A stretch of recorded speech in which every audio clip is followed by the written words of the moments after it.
administration has taken a really hostile, anti-immigrant, anti-Latino posture against our community that there's a lot to unpack there as well that we can spend some time talking about. So I want to start with that. Feel free to interrupt or ask questions as we go along. Our organization has strategic priorities. Essentially, we break our work down into these three pillars: civic engagement, leadership development, and we educate on policy impact. We educate on policy impact because it's extremely important for us to do that. Galeo was started in the back of a Ford Taurus that we were on our way to Athens for a community meeting, where the immigrant communities in Athens, Georgia, wanted to hear about why our legislative efforts in the Georgia Capitol for expanding access to driver's licenses failed.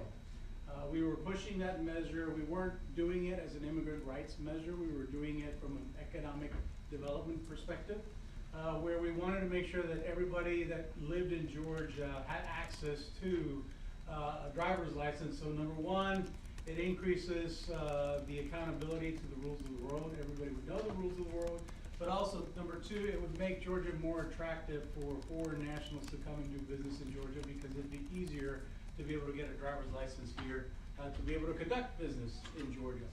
So we were out in Athens, and it was a room probably twice the size of this. And it was standing room only with primarily immigrant workers that worked in the poultry industry in and around the Athens area. And we had to come to terms with sort of why did we fail. At the time, I was a policy analyst for MALDEF, the Mexican American Legal Defense and Educational Corps. And I was with two elected officials, two Latino elected officials, Representative Pedro Marin and Sam Zamarripa, Senator Sam Zamarripa, who are our founders. And we took a step back after that, and we said, you know, we can push all the policy that we want. We can fight for what our community wants for, but if we don't have our community behind us, supporting us, and mobilized with us, then we're not going to make progress in what we value and what we believe should be happening with regards to public policy. And that's sort of what started the thinking of us creating a catalyst for civic engagement, and that's what Galeo is. It has been over the last several years. So before we talk about the general work that we do, I do want to talk about demographics. So what does it look like? So how many of y'all from Georgia? So there's a few folks from Georgia here. So most of you are not from Georgia, so it's good to lay some groundwork.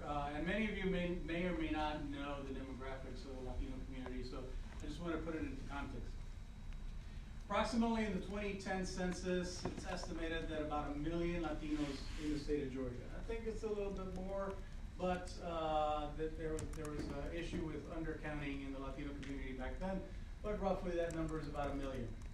It's been updated some based on estimates, and the number clearly puts it above 1 million. We'll see if we hit the 2 million mark come 2020 census, but I think we'll maybe 2 million plus, because Latinos like to have babies. So we'll see what the 2020 census comes out. The important thing to know in the Latino community in Georgia is that it's different than your national perspective. In the national perspective, the majority of Latinos are born in the United States and native born in the United States, and they're either second or third or fourth or fifth or sixth generation U.S. citizens. And why that's different here in Georgia is significant, because over 50% of the Latino population is foreign-born. And over 50% of that foreign-born population is undocumented immigrants. So when you talk about the issue of immigration and how close and personal that issue is, it's because the degrees of separation between somebody who's a citizen like myself and somebody who's an undocumented immigrant is not too far in between. They're our friends, they're our neighbors, we go to church with them, we know their kids. The degrees of separation is really close, and that's important to know in, I think, how Georgia's responding to this national environment that we're in, is that plays a big role in the reactions that we have within the overall Latino population. So in 2010, Georgia's Latino population only represented about 9% of the total state population. However, it accounted for 28% of the state's growth. So Georgia gained a congressional seat in 2010 because of population growth. I'd like to say they gained power in Congress and in electing the presidency for Electoral College because of the Latino community. We have about 100,000 Latinos in the state of Georgia. That number is actually decreasing. But 100,000 that are eligible for U.S. citizenship that haven't done their citizenship paperwork yet, and we're working on that as well. And it's estimated that every single year, 18,000 children of immigrants become of age to register and vote. So that the population and the electorate is growing tremendously. Now, I can't talk about Georgia and I can't talk about immigrants without talking about agriculture. What number, if you were to list agriculture importance in Georgia, is it number 1, number 2, or number 3? Anybody? Guess. Any guesses? It's the number 1 industry for the state. So Georgia's number 1 industry is on the backs of immigrant labor. $73 billion that are made in the agricultural industry every single year on the backs of immigrant workers. So when people are talking about all these costs of illegal immigrants and undocumented immigrants, and they're stealing from us and because their kids are going to school, the most conservative numbers put that as high as maybe $300 million. $73 billion versus $300 million. I mean, Georgia's making out like a bandit here in the exploitation of this workforce. So this industry is the number 1 industry for the state and is vital to our state's continued economic growth and development. And without immigrants, without undocumented immigrants, this industry would collapse.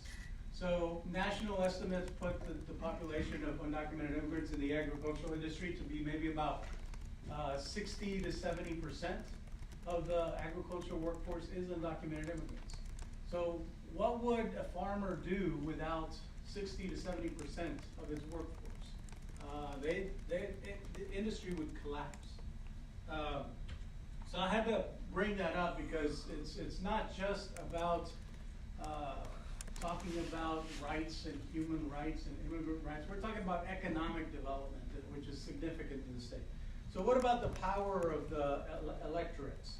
We said about 1 million voters. We said about half are citizens, half are not citizens or foreign-born on their way to become, some of them on their way to become citizens, but about 300,000 of them are undocumented immigrants that have no way to become citizens. So when we started as an organization, I felt it was important for us to sort of get a baseline. What does the Latino electorate look like when we're starting this work? We were a staff of 1, myself and with 2 board members at that time when we started this organization. So we said, let's set a baseline and see sort of where we're going and to measure progress over the years that we're doing this work. So in 2003, there were only 10,000 Latinos registered to vote at that time. In 2008, every presidential cycle after that, we tried to do an analysis of the Latino electorate, where we bought the database from the state. We searched it for Latino surnames with our partners at NALEO, the National Association of Latino Elected Officials. We partnered with the Political Science Department at UGA, and we conducted this study to look at determining the size and the impact of the Latino electorate. So as you can see, it's nothing but grown. From 2003 to 2016, 244,000 Latinos are registered to vote. So anybody anybody remember last year's election for governor? Do you remember that, last year's election? What was the margin in that election? Anybody care to guess? Yeah, it was like 16,000 maybe? It was 54,000 plus votes, 54,000 votes. So if you look at this growth and you look at the Latino electorate, you can certainly say in a competitive statewide race, the Latino electorate can determine the outcome in that race if we show up to vote. In previous presidential cycles, Mitt Romney won Georgia by about 309,000 votes, and I think Trump won Georgia by about, I think it was 280,000 votes.